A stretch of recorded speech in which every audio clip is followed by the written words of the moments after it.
This is going to be a video tutorial on how to delete all stored data in Canva. I will be using a desktop PC for this. Let me jump over to my browser here.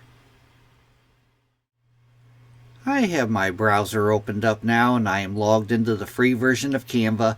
This works basically the same on the browser as it does for the desktop app, so there shouldn't be any differences.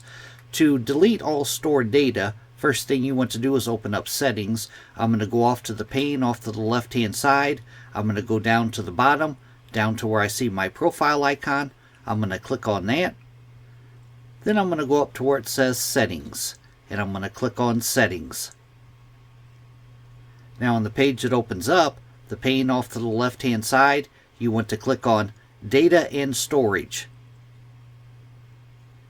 Then on the center pane, it says Data on this device. Manage the designs and data Canva saves on your device. Down below that there's two buttons. There's Remove Offline Designs, and down below that is Delete All Stored Data. For Delete All Stored Data, it says this will delete all data, including designs, content, and other cached files used for offline functionality. If you are offline, you won't be able to use Canva until you come back online. You just go over and you click on Delete Data. A little pop-up will come up saying Delete All Stored Data. If you're offline, you won't be able to use Canva until you're back online. You would just click Delete Data. That is how to delete all stored data in Canva. Thanks for watching.